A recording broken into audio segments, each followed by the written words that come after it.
The loudest people in the crowd are usually the first to mistake kindness for weakness. The laughter spread across the neighborhood fair long before anyone noticed the little girl standing beside the man they were mocking. It rolled through the rows of food trucks and carnival games, bounced off the bright lights of the Ferris wheel, and mixed with the smell of fresh popcorn drifting through the warm North Carolina evening. Marcus Brooks kept one hand around his 8-year-old daughter's small fingers as if the noise around them belonged to another world. His faded work boots still carried traces of warehouse dust from a 12-hour shift. His gray work shirt was neatly buttoned despite the long day, and the name stitched above his pocket had begun to fray after years of washing. Lily looked up at him with hopeful eyes that had not yet learned how cruel strangers could be. "Daddy, can we still get ice cream?" she asked softly. Marcus smiled, tired but genuine. "Of course we can, sweetheart." They had saved for this evening all month. Not because the fare was expensive, but because every dollar had a destination before it ever reached Marcus's wallet. Rent, school supplies, utility bills, Lily's asthma medication, gas for the old pickup truck that groaned every morning before finally agreeing to start. There was never much left after that. Yet Marcus refused to let his daughter grow up believing joy belonged only to people with bigger houses or newer cars. The fair was crowded with families, teenagers, and local celebrities invited to headline the community fitness fundraiser. Near the center stage stood Logan Hayes, one of the region's most recognizable professional mixed martial arts fighters. Cameras followed him everywhere. Fans lined up for photos. Children wore shirts with his name across the front. Logan accepted every compliment with the easy confidence of someone who had spent years hearing people tell him he was unstoppable. As Marcus and Lily walked past the growing crowd, Logan glanced toward them almost absent-mindedly. His eyes lingered on Marcus's worn clothes before shifting to the lunch cooler still sitting in the back of the old pickup parked. Nearby, a few people around him noticed the same thing. Someone chuckled. Another whispered something that made several others laugh louder. Marcus heard it, but he kept walking. He had spent enough years learning that not every insult deserved an answer. Lily squeezed his hand a little tighter. She pretended not to hear the comments, yet her smile faded just enough for Marcus to notice. He gently squeezed her hand back without saying a word. Then another voice rose above the others, louder than the rest, carrying across the fairgrounds with the confidence of someone who expected an audience. "Hey," the man called, drawing dozens of curious faces toward Marcus and Lily. "Looks like somebody wandered into the wrong part of town." The laughter returned, stronger this time. Marcus stopped walking. Slowly, he turned around, not with anger, but with the calm expression of a father who understood that the next few moments might teach his daughter something she would remember for the rest of her life. Marcus did not answer the comment. He looked down at Lily instead. Her small shoulders had become unusually still, and she lowered her eyes toward the paper ticket she had been holding all afternoon. Children were never as unaware as adults believed. They heard every careless word. They noticed every uncomfortable silence. Marcus crouched beside her until they were eye level. "Are you still thinking about that double scoop?" he asked with a warm smile. Lily nodded, trying to smile back. "With the rainbow sprinkles?" "Especially the rainbow sprinkles," Marcus replied. The corners of her mouth lifted again, just enough to remind him why he kept choosing patience over pride. He stood and continued walking, ignoring the curious stares that followed them through the fairgrounds. It was not the first time strangers had judged him before learning his story. Years earlier, Marcus had imagined a different future. He had dreamed of coaching high school wrestling after finishing college while his wife, Angela, taught elementary school music. Instead, life had rewritten every plan they had made together. Angela's long illness had emptied their savings, taken countless sleepless nights, and eventually left Marcus standing alone outside a hospital with an 8-year-old promise echoing inside his heart. Before she closed her eyes for the last time, she had squeezed his hand and whispered only one request: raise her with kindness, even when the world forgets how. Marcus had carried those words every single day since. They became heavier than any box he lifted at the distribution warehouse and stronger than any anger he had learned to swallow. Every weekday began before 5 in the morning. He packed lunches, checked Lily's inhaler twice, drove her to school, worked long shifts unloading freight, picked her up before after-school care closed, helped with homework, cooked dinner, wash clothes, and somehow still found enough energy to read one chapter of her favorite adventure book before bedtime. Most nights, he fell asleep sitting upright on the couch with unopened bills resting beside him. Yet Lily never went to bed wondering whether she was loved. That was the only measure of success Marcus cared about anymore. Around them, the fair continued, glowing beneath strings of warm lights stretched between wooden poles. Country music floated through hidden speakers, while children laughed from the carousel across the midway. The scent of smoked barbecue drifted through the evening breeze, mixing with fresh lemonade and cinnamon-roasted almonds. It was supposed to be an ordinary community celebration, but Marcus sensed the atmosphere changing. More people had begun watching Logan Hayes than the rides themselves. Every joke the famous fighter made earned louder laughter. Every sarcastic remark seemed to grow bolder because the crowd rewarded it. Marcus noticed none of that excitement impressed Lily anymore. She quietly reached for his hand again, her fingers wrapping around his calloused palm. "Daddy," she whispered, "why are they laughing?" Marcus looked toward the colorful lights reflecting across the pavement before answering carefully. "Sometimes people laugh because they do not understand someone else's story." Lily thought about that for a long moment. Will they ever understand ours? Marcus smiled gently, although something deep inside him tightened. "Maybe," he answered. "But we do not get to choose when people see the truth. We only get to choose who we are until they do." Neither of them realized that only a few yards away, Logan Hayes had been listening more closely than anyone expected, and the smile on his face suggested the evening was far from over. Logan Hayes smiled as though the entire fair existed for his amusement. Tall, confident, and surrounded by cameras, he carried himself with the effortless certainty of a man who had spent years hearing crowds cheer every entrance and every victory. His athletic clothing displayed the logos of national sponsors, while local reporters waited nearby for a scheduled interview before the charity exhibition later that evening. Children eagerly held out posters for his autograph, and adults laughed a little louder whenever he made another clever remark. Success had given Logan more than fame. It had convinced him that first impressions were usually correct. When he looked at Marcus, he did not see a devoted father who had sacrificed everything for his daughter. He saw worn boots, a faded work shirt, tired eyes, and an old pickup truck. To Logan, those details told the entire story.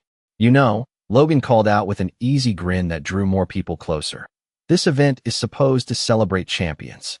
A few people laughed before he even finished speaking. He glanced toward Marcus again. "Looks like somebody got lost on the way home from work." More laughter followed. Several people lifted their phones, sensing entertainment. Marcus remained exactly where he was. His expression did not change. He simply rested one hand gently on Lily's shoulder, shielding her from the growing circle of curious strangers. Lily looked from her father to the smiling athlete, confused by the sudden attention. She had spent enough afternoons watching her father help elderly neighbors carry groceries, repair broken fences without asking for payment, and shovel snow from driveways before sunrise to know what strength looked like. None of it resembled the loud confidence standing across from them. Logan took another slow step forward, enjoying every pair of eyes focused on him. "Come on," he said. "Lighten up. Everybody is having fun." Marcus answered quietly. "My daughter came here for a peaceful evening." His calm voice somehow made the surrounding laughter fade for a brief second. Logan shrugged dramatically. "Then maybe she should not stand so close to people who attract attention." Several spectators exchanged uncertain glances. What had started as playful teasing was beginning to feel different. Even so, no one stepped forward. It was easier to watch than to interrupt. A local announcer tested the microphone on the nearby stage, filling the air with a burst of static before introducing the upcoming charity demonstrations. Bright carnival lights reflected across polished food trailers while the Ferris wheel continued its slow rotation against the deep blue evening sky. Everything looked festive, yet an invisible tension settled over the midway. Marcus noticed Lily staring at the paper cup of ice cream another little girl carried past them. He smiled softly. "Come on, sweetheart. Let us find yours."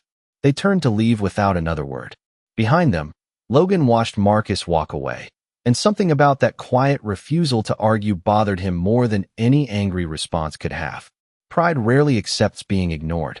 As the crowd slowly followed Logan toward the exhibition area, he glanced once more at Marcus and Lily disappearing between the game booths.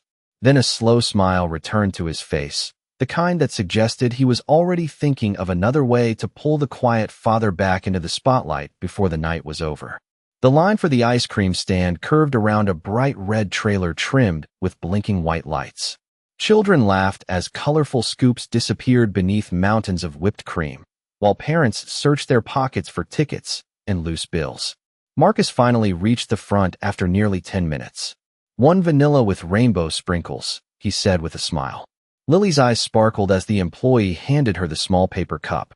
She cradled it carefully with both hands as though it were something precious. "Thank you, Daddy." Marcus brushed a loose curl away from her forehead. "You earned it." They stepped away from the counter and found an empty picnic table beneath a large maple tree at the edge of the midway. The music from the main stage sounded softer there, blending with the distant hum of carnival rides and the occasional whistle of the Ferris wheel operator. For the first time all evening, the tension seemed to fade. Lily took her first careful bite and smiled. "This tastes even better than I imagined." Marcus laughed quietly.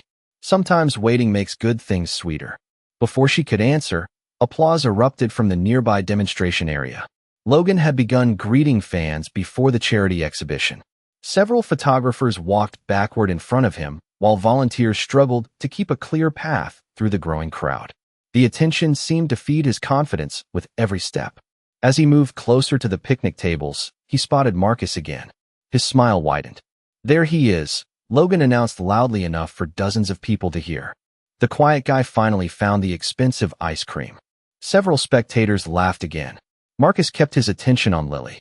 He had no interest in becoming part of someone else's performance. Logan walked closer anyway. "Tell me something," he said. "Do you always ignore people, or only when you know you cannot answer?" Marcus slowly stood. His voice remained calm enough that Lily barely looked up from her dessert. "I came here to spend time with my daughter, not to argue." Logan folded his arms with exaggerated amusement. "That sounds like another way of saying you are afraid." More phones appeared as people sensed another public exchange. Marcus took one slow breath before answering. "You can think whatever you want about me." His eyes met Logan's steadily, without anger or fear. Then he glanced toward Lily, who had stopped eating and was quietly watching both men. Marcus continued in the same, even tone. "But please leave my daughter out of this. She has done nothing to deserve your attention." The words hung in the warm evening air with surprising weight. For a brief moment, the chatter around them faded. Even a few people who had laughed earlier lowered their eyes. Lily looked at her father with quiet admiration. She had heard him raise his voice only once in her entire life, and tonight was not going to become the second time. Logan's smile did not disappear, but something shifted behind it. Marcus had refused every invitation to trade insults, and that quiet dignity denied Logan the reaction he wanted most. Pride, however, rarely accepts being denied an audience. Logan looked toward the untouched ice cream in Lily's small hands, then back at Marcus. A slow grin crossed his face, suggesting that the evening's real test had only just begun. Logan's grin lingered as he slowly stepped closer to the picnic table, feeding off the attention gathering around him. The crowd sensed something was about to happen, and more people drifted away from the games, their conversations fading beneath the steady hum of carnival lights. Lily instinctively moved a little closer to her father, carefully holding her cup of melting vanilla ice cream with both hands. Marcus noticed the small movement without looking down. He simply rested his hand gently against her shoulder, a silent reminder that she was safe. Logan tilted his head with an amused smile. "You really think walking away makes you look strong?" Marcus answered with the same calm voice he had used all evening. "No, it lets my daughter enjoy her night." A few people exchanged uncomfortable glances. The answer was so simple that it left no room for another clever joke, yet Logan refused to let the moment end. He laughed loudly enough for everyone nearby to hear. "You know what I think," he said. "I think you are hiding because you know exactly how this would end." Marcus did not respond. He reached into his pocket, pulled out a few folded napkins, and gently handed them to Lily as a drop of melting ice cream slid onto her fingers. "Slow down, sweetheart," he said with a warm smile. "It is not going anywhere." Lily smiled back and quietly wiped her hands. That simple exchange somehow irritated Logan even more. The father standing before him refused to perform. He refused to argue. He refused to become another headline for someone's social media feed. Pride often mistakes restraint for fear, and Logan had spent too many years believing that every quiet man was simply waiting to lose. He took another slow step until only a few feet separated them. "Look at me when I am talking to you," he said. Marcus finally lifted his eyes.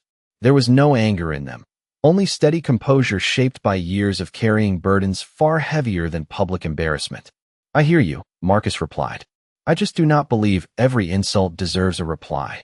The sentence settled over the crowd like unexpected silence. Several people who had been recording lowered their phones slightly. An older woman standing near the lemonade stand quietly shook her head, as though wishing the evening would simply move on. But Logan smiled again, this time with visible determination. "Then let us make this interesting." He gestured toward the demonstration platform where volunteers had assembled for the charity exhibition. "Come up there with me. Show everyone you are not afraid." Marcus looked toward the stage before turning back to Lily. She had stopped eating altogether. The excitement she had carried into the fair had disappeared beneath uncertainty. That expression alone answered every question Marcus needed to ask himself. He gently knelt beside her until their eyes met. "Would you wait here for 1 minute?" he asked softly. Lily searched his face. "Daddy, are we going home?" Marcus smiled with the same quiet confidence she had trusted since she was old enough to walk. "Soon, sweetheart. But first, I need to make sure no one mistakes kindness for weakness ever again." He slowly stood, brushed the dust from his worn work shirt, and turned toward Logan with calm determination. The crowd instinctively stepped backward, opening a wide circle beneath the glowing carnival lights as the evening shifted into complete silence. The circle around the demonstration platform widened until only Marcus and Logan stood inside it. Bright carnival lights reflected across the polished wooden stage while the music from the loudspeakers slowly faded into silence. Even the children waiting for the next ride seemed to sense that something unusual was unfolding. Marcus climbed the short set of steps without hurry, his movements calm and deliberate. Logan bounced lightly on his feet with the confidence of an athlete who had performed before thousands of cheering fans. Several spectators lifted their phones higher, expecting another public humiliation. Marcus looked once toward Lily. She stood beside the picnic table exactly where he had left her, clutching the empty paper cup with both hands. She was not smiling anymore. She simply watched her father with complete trust. That look reminded Marcus why he had accepted the invitation. Not to prove himself, not to embarrass another man, only to make sure his daughter never believed dignity required surrender. Logan spread his arms toward the crowd with an easy grin. "Do not worry," he joked. "I will keep this friendly." Laughter rolled through the audience once more, although this time it sounded weaker than before. Marcus remained still. His breathing never changed. His shoulders stayed relaxed. An older gentleman standing near the front quietly narrowed his eyes, studying Marcus with growing curiosity. There was something familiar about the way the quiet father carried himself. It was not the posture of someone trapped by fear. It was the posture of someone who had spent years mastering self-control. Logan stepped forward confidently, expecting Marcus to react. Instead, Marcus calmly adjusted his footing by only a few inches, never taking his eyes off the other man. The movement was almost invisible, yet the older gentleman noticed immediately. His expression changed. "Wait," he whispered under his breath. "I know that stance." Around them, the evening breeze carried the scent of fresh popcorn across the fairgrounds while the Ferris wheel continued turning against the darkening sky. The contrast felt almost surreal. Families still wandered between game booths only a few yards away, yet inside the circle everything had become strangely quiet. Logan hesitated for the first time all evening. Marcus's steady composure refused to match the frightened image he had imagined. For one brief second, uncertainty crossed his face before confidence returned. Marcus finally spoke, his voice low enough that people leaned forward to hear every word. "You already have everyone's attention," he said. "You do not need mine." Logan answered with a confident smile. "I think I already have it." Marcus slowly shook his head. "Attention is easy to take. Respect is something else." Silence settled over the crowd. The older gentleman took one careful step closer to the platform, never looking away from Marcus. His eyes widened as memory slowly replaced uncertainty. He had seen that quiet balance before, many years earlier, inside a packed championship arena. Long before warehouse shifts, hospital visits, unpaid bills, and sleepless nights, another crowd had once watched Marcus Brooks stand with that same calm presence. The realization struck him like a forgotten photograph suddenly brought back into the light. He did not speak the name aloud yet, but his astonished expression suggested that the truth everyone had overlooked was only seconds away from revealing itself. The silence lasted only a heartbeat before the older gentleman pushed gently through the crowd, his weathered face filled with disbelief instead of excitement. He climbed the edge of the platform without taking his eyes off Marcus. "It cannot be," he murmured. "Marcus Brooks." Marcus slowly turned toward the familiar voice. For the first time that evening, surprise crossed his face. "Coach Reynolds," he said quietly. The elderly man smiled with the unmistakable warmth of someone who had once believed in a young athlete long before anyone else did. He looked back toward Logan, then toward the growing crowd. "Do any of you know who this man is?" The audience answered with confused silence. Several people shook their heads. Coach Reynolds let out a slow breath before speaking clearly enough for everyone nearby to hear. 20 years ago, Marcus Brooks was one of the finest collegiate wrestlers this state had ever produced. I coached him myself. He earned national recognition, received Olympic development invitations, and defeated athletes people said could never be beaten. Whispering spread through the crowd. Logan's confident smile faded almost imperceptibly. He studied Marcus again, this time seeing details he had ignored before. The balanced stance, the calm breathing, the complete absence of nervous energy. Coach Reynolds continued. Everyone thought he would spend the next decade collecting medals. His voice softened. Instead, life asked something harder of him. Marcus lowered his eyes. The memories arrived quietly, carrying the smell of hospital hallways instead of championship arenas. Coach Reynolds looked toward Lily before continuing. When Marcus's wife became seriously ill, he walked away from competition without complaining. No farewell tour. No press conference. No excuses. He chose hospital rooms over training camps. After she passed away, he chose to raise his daughter instead of chasing fame. The fairgrounds became almost completely silent. Even the nearby rides seemed distant beneath the weight of those words. Several spectators slowly lowered their phones, no longer interested in capturing a viral moment. They were witnessing something much more meaningful. Logan stood motionless. Every assumption he had made during the evening began collapsing under the truth. Marcus had never been hiding because he lacked courage. He had simply stopped measuring life by trophies. Coach Reynolds smiled proudly. The strongest competitors I ever coached were not defined by what they won. They were defined by what they were willing to sacrifice. Marcus gave up a career most athletes only dream about because one little girl needed her father more than the world needed another champion. Lily looked toward her father with wide eyes. "Daddy, you never told me that." Marcus smiled gently. "Because it was never the most important part of my life." He walked toward her and knelt beside the picnic table, brushing a loose strand of hair away from her face. "Winning medals teaches you how to compete," he said softly. "Keeping promises teaches you who you really are." Lily wrapped her arms around him without saying another word. Around them, dozens of strangers stood quietly beneath the carnival lights, realizing that the man they had mistaken for ordinary had never needed recognition to possess extraordinary strength. Logan remained where he was, his confidence replaced by thoughtful silence as the truth settled over the fairgrounds more heavily than any applause ever could. Logan stood in complete silence as the words settled deeper than he expected. The cheers that usually followed his public appearances never came. Instead, the crowd watched him with the same quiet attention they had once reserved for Marcus. For the first time that evening, the famous fighter seemed uncomfortable beneath the weight of so many eyes. He slowly stepped off the platform and walked toward Marcus and Lily without the swagger that had defined every movement before. When he stopped a few feet away, he looked first at the little girl. "I owe you an apology," he said softly. "Your father brought you here to make happy memories, and I almost ruined that."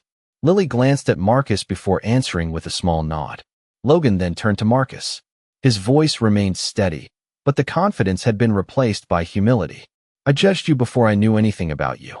I saw your work clothes and your old truck, and I convinced myself I knew your entire story. I was wrong." Marcus looked at him calmly. There was no satisfaction on his face, no desire to make the moment more painful than it already was. The evening breeze stirred the strings of lights above them, while the Ferris wheel continued its slow circle against the dark sky. Coach Reynolds quietly stepped back, allowing the conversation to belong only to the two men. Logan lowered his eyes for a moment. "People have spent years telling me I am strong," he admitted. "Tonight, I realize strength is not measured by how many people you can defeat. It is measured by what you are willing to carry without complaining." Marcus remained silent for a few seconds before speaking. "Life teaches all of us eventually," he said. "The question is whether we listen." Logan nodded. "Would you shake my hand?" Marcus studied him for a brief moment, then extended his hand without hesitation. The handshake was simple, respectful, and completely free of resentment. A quiet wave of relief moved through the crowd. Several people who had laughed earlier now looked embarrassed, realizing how easily they had followed the loudest voice instead of the wisest example. One mother gently placed her hand on her young son's shoulder and whispered something he listened to carefully. Nearby, a volunteer from the fair walked over carrying 2 fresh cups of vanilla ice cream with rainbow sprinkles. "These are on the house," she said with a warm smile. "For both of you." Lily's eyes brightened again as she accepted the new cup. Logan smiled at her. "I hope the rest of your night is better than the beginning." Lily looked up at him with the simple honesty only a child could offer. "It already is." The answer lingered in the cool evening air longer than anyone expected. Marcus placed one hand gently on his daughter's shoulder once more and looked toward Logan. "People make mistakes," he said quietly. "The important part is choosing what kind of person you become after you recognize them." Logan nodded slowly, understanding that those words carried far more value than any trophy or championship belt he had ever earned. Beneath the warm carnival lights, respect had quietly replaced pride, and the lesson would remain long after the fair packed away its tents and the laughter faded into memory. The fair slowly returned to life, but something invisible had changed. Conversations became quieter. Laughter sounded warmer. Parents called their children closer as the Ferris wheel continued its gentle rotation beneath the clear Carolina night. Marcus and Lily wandered away from the crowd without seeking attention, carrying their fresh cups of ice cream as though the evening had finally become what it was always meant to be. No reporters followed them. No cameras blocked their path. The brightest moment of the night happened without applause. They stopped beside a small pond where strings of white lights shimmered across the water like scattered stars. Lily sat on a wooden bench, swinging her legs while finishing the last spoonful of rainbow sprinkles. After a long silence, she looked up at her father. "Daddy." Marcus smiled. "Yes, sweetheart." She tilted her head thoughtfully. "Were you really a champion?" Marcus looked across the quiet water before answering. The reflection of the carnival lights rippled softly with the evening breeze. "A long time ago," he said. "But people change." Lily frowned slightly. "Why did you stop?" Marcus sat beside her and rested his hands on his knees. "Because your mother needed me. Then you needed me even more." Lily leaned against his shoulder. "Did you ever miss it?" Marcus smiled gently. "Sometimes." He paused, listening to the distant sound of children laughing near the carousel. "But every time I packed your school lunch, every bedtime story, every birthday candle, every hug after a hard day, those became victories, too. Just different ones." Lily thought quietly before wrapping both arms around him. "I think you are still a champion." Marcus laughed softly, his eyes shining beneath the warm lights. "Then I have already won the only title that matters." Not far away, Logan remained near the demonstration stage, watching the father and daughter disappear into the crowd. Coach Reynolds stepped beside him without speaking for several moments. Finally, Logan broke the silence. "I spent years believing strength meant proving I was better than everyone else." Coach Reynolds nodded. "Many people do." Logan looked toward the old pickup truck parked beneath a street lamp. "Tonight, I met a man who never needed anyone to know how strong he was." The older coach smiled. "That is because the strongest people rarely introduce themselves with their accomplishments." Logan slipped the championship cap from his head and held it quietly in his hands. For the first time in years, he understood that respect could never be demanded, only earned. Across the parking lot, Marcus opened the passenger door for Lily before walking around to the driver's side. The old pickup started with the same familiar rumble it had made every morning for years. As they pulled away, Lily waved through the window toward the glowing carnival behind them. Marcus smiled, keeping one hand on the steering wheel while the other rested briefly over hers. The fair became smaller in the rearview mirror until only scattered lights remained against the darkness. The lesson left behind was not about fame, competition, or forgotten championships. It was far simpler. A person's greatest strength is not revealed by the battles they choose to win, but by the love they choose to protect. And somewhere beneath the quiet American night, one little girl fell asleep on the ride home, believing that kindness had never been weakness at all.